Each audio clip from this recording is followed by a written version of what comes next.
What would the improvements in question 1 mean for our community? District-wide, additional building upgrades would enhance efficiency. The oldest HVAC systems would be replaced to create comfortable and cost-efficient learning environments and reduce the risk of system failure. Older fire alarm systems would be updated, and select windows and doors that are original to the buildings would be replaced.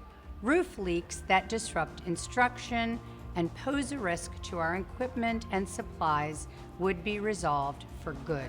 In Building 5, a new space would be created to let us keep our 18 to 21-year-old students with special needs in the district.